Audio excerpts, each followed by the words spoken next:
चलिए फौरन इस तज्जिए की गहराई में चलते हैं।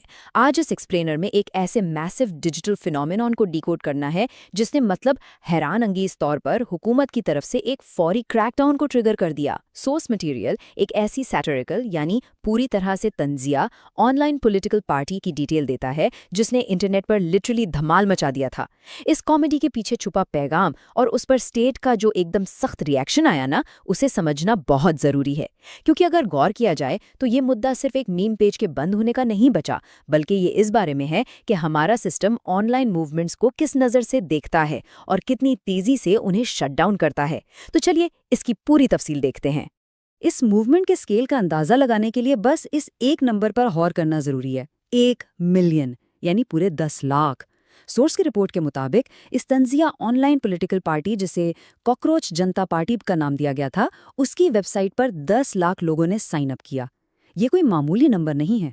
सोचने की बात है, एक वेबसाइट जो सिर्फ तंज और मजाक के नाम पर शुरू हुई, उसका इतने कम वक्त में 10 लाख यूजर्स तक पहुंचना, ये साफ बताता है कि ये कॉन्सेप्ट कितनी तेजी से वायरल हुआ।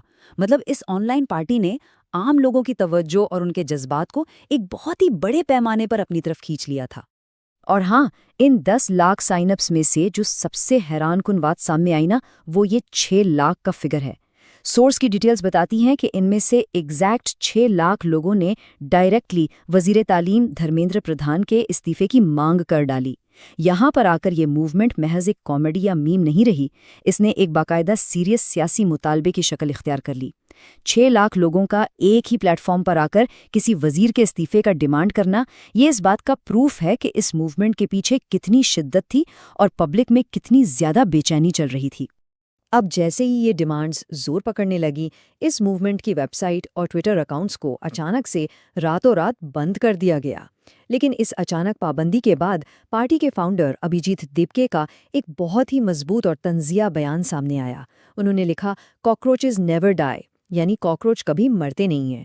सोर्स के मुताबिक उनका ये दावा था कि इन आवाज़ों को इस तरह मिटाया नहीं जा सकता और वो किसी नए जरिए से ज़रूर वापस आएंगे। ये जुमला ना अपने आप में इस मूवमेंट की लचक और उसके अंदर छपी सटायर को बिल्कुल परफेक्टली डिफाइन करता है। हिस्सा पहला, satire as a security threat, यानी तंज और मजाक आखिर कौमी सलामती के लिए खतरा कैसे बन गया। सोर्स की रिसर्च बताती है कि इस पूरे मामले को बिल्कुल भी लाइटली या एज अ कॉमेडी नहीं लिया गया। इंटेलिजेंस ब्यूरो की तरफ से ministry of electronics and information technology को बाकायदा इनपुट्स भेजे गए, जिनकी बुनियाद पर यह ब्लॉक हुआ। इस मीम पेज को ऑफिशियली भारत की खुदमुख्तारी या सॉवरेनिटी के लिए खतरा करार दे दिया गया। यहाँ तक कि कुछ पॉलिटिशियंस ने तो इसे वजीर आज़म और मुल्क के खिलाफ एक क्रॉस बॉर्डर ऑपरेशन, यानी सीधा सीधा सरहद पार की साजिश का नाम भी दे दिया, जिसका मकसद मुल्क को डीस्टेबलाइज करना था। ये बिल्कुल ऑब्जेक्टिव फैक्ट्स हैं जो सोर्स हाईलाइट करता है कि इंटेलिजेंस एजेंसीज ने एक तंजिया मूवमेंट को अचानक फॉरेन ऑपरेशन के तौर पर फ्रेम कर दिया। और ये बेहतरीन अंदाज में वाजे करता है कि ये कोई अकेला या पहला वाकया नहीं है। सोर्स मटेरियल ने एक्चुअली एक पूरा पैटर्न ट्रेस किया है। देखिए, सालों पहले नोएडा और सीएए प्रोटेस्ट्स के दौरान, फिर 6 साल पहले किसानों के एहतजाज में, उसके बाद हाल ही में मीडिया वन चैनल पर बैन लगने के दौरान, इन सभी इंस्टेंसेस में हम देखते हैं कि अवामी तहरीकों को फौरन साजिश या कौमी सलामती के लिए खतरा बताया गया। और अब प्रेजेंट डे में बिल्कुल यही सेम लैंग्वेज और पैटर्न कॉकरोच जनता पार्टी पर बैन के मामले में दोहराया जा रहा है। सोर्स यही क्लियर करना चाहता है कि स्टेट के इस तरह के रिएक्शन की एक लंबी हिस्ट्री है। हिस्सा दूसरा, द कॉमेडी कनंड्रम, यानी पॉलिटिकल कॉमेडी के लिए तंग होती हुई जगह और उसके खतरात। यहाँ सोर्स ने 2 बिल्कुल मुख्तलिफ जमहूरियतों का बहुत ही इंटरेस्टिंग मुवाजना किया है। एक तरफ हमारे पास अमेरिका है, जहाँ एक मशहूर पॉलिटिकल कमेडियन स्टीवन कोलबर्ट का शो जब ख़त्म होता है तो वहाँ के साबिक़ सदर डोनाल्ड ट्रंप खुद खुशी मना रहे हैं और AI वीडियोस शेयर कर रहे हैं, लेकिन कमेडियन पर कोई FIR या कानूनी पाबंदी नहीं लगाई जा रही।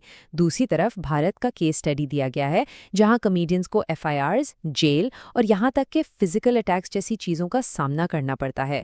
सोर्स इस स्टार्क कॉन्ट्रास्ट के जरिए ये पॉइंट आउट करता है कि पॉलिटिकल कॉमेडी पर यहाँ रिएक्शन किस हद तक सिवियर हो सकता है।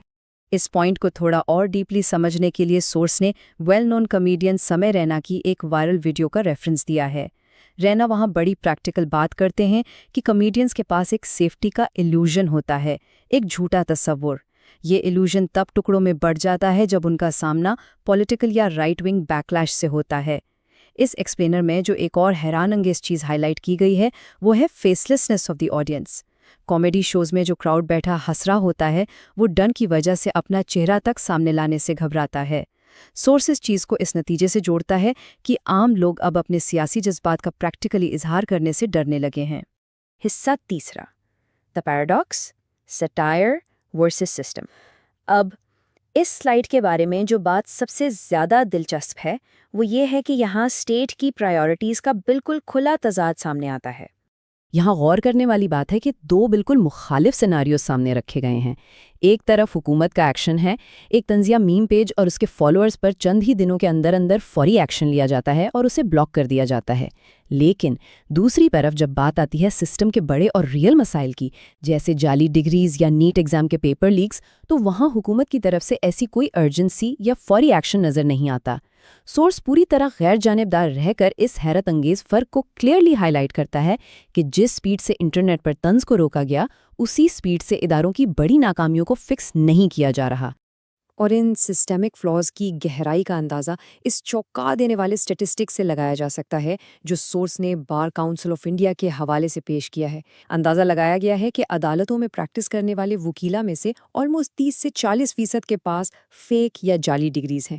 مطلب 40%، یہ کوئی چھوٹی موٹی بات تو نہیں ہے، لیکن اس میسو کرائسس پر اداروں کی طرف سے کوئی اچانک ریڈ یا ایمرجنسی ایکشن دیکھنے کو نہیں ملتا۔ اس کے بالکل برعکس ایک کامیڈی پیج اچانک نیشنل سیکیورٹی کا مسئلہ بن کر سامنے آ جاتا۔ ایک اور زبردست اگزامپل یہاں سامنے آتی ہے، نیٹ ایگزام کرائسس کو ہی لے لیجئے۔ پبلک اور اسٹوڈنٹس کی سمپل اور لاجیکل ڈیمانڈ تھی کہ بھائی پیپر لیکس کو روکا جائے اور اس جان لیوا گرمی میں دوپہر 2 بجے کے ایگزام ٹائم کو چینج کیا جائے۔ لیکن ان کانکریٹ بنیادی مسئلوں کو حل کرنے کے بجائے سسٹم کی طرف سے انہیں کیا completely out of box offer ملا؟ سورس ہائی لائٹ کرتا ہے کہ ایگزام کے دن اسٹوڈنٹس کو گرمی سے بچانے کے لیے صرف ستو، ایک لوکل ڈرنک، پلانے کا اعلان کیا گیا۔ یعنی اتنی بڑی سٹرکچرل خرابی کو ٹھیک کرنے کے بجائے ایک بہت ہی سپرفیشل اور عجیب سا حل پیش کرنا، یہ ڈائریکٹلی سسٹم کی انیفیشنسیز کی طرف اشارہ کرتا ہے۔ حصہ چوتھا، اے ڈیموکریسی آف سائلنس۔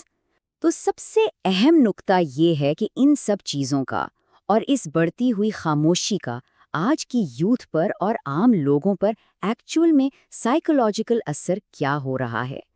اس حوالے سے سورس مٹیریل میں ایک نہایت ہی گہرا اور چبھنے والا میٹافور یعنی استعارہ استعمال کیا گیا ہے۔ اس جمہوریت میں نوجوانوں کو کاکروچز کی طرح جینا پڑے گا، اپنے خیالات کو اندھیرے میں چھپاتے ہوئے۔ یہ ایک سینٹنس اپنے اندر کتنا کچھ سمیٹے ہوئے ہے۔ یہ بتاتا ہے کہ ڈر کا ماحول اس قدر بڑھ چکا ہے کہ نوجوان نسل لٹرلی سیلف سینسرشپ کا شکار ہو رہی ہے۔ لوگوں کو اپنے اصلی پولیٹیکل خیالات، اپنا طنز اور اپنے غصے کو پبلک آئی سے بچا کر اندھیرے میں رکھنا پڑ رہا ہے۔ اور اسی لیے اس ایکسپلینر کو ایک ایسے چبھتے ہوئے سوال کے ساتھ کلوز کیا جا رہا ہے جو سچ میں سوچنے پر مجبور کر دے گا۔ آخر اس جمہوریت کا کیا بنتا ہے جہاں ایک سمپل طنز یا سیٹائر کو نیشنل تھریٹ اور جرم سمجھ کر فوراً کچل دیا جاتا ہے، لیکن سسٹم کی بڑی سے بڑی فیلیئرز کے جواب میں محض ایک گلاس ستو تھما دیا جائے؟ یہ سوال صرف اس اسپیسیفک مدعے پر نہیں بلکہ ڈائریکٹلی جمہوریت کے فیوچر اور ایکسپریشن پر ایک سوالیہ نشان لگاتا ہے۔ اس پورے سچویشن کو آبزرو کریں تو سمجھ آتا ہے کہ یہ کشمکش ہمیں کہاں لے جا رہی ہے۔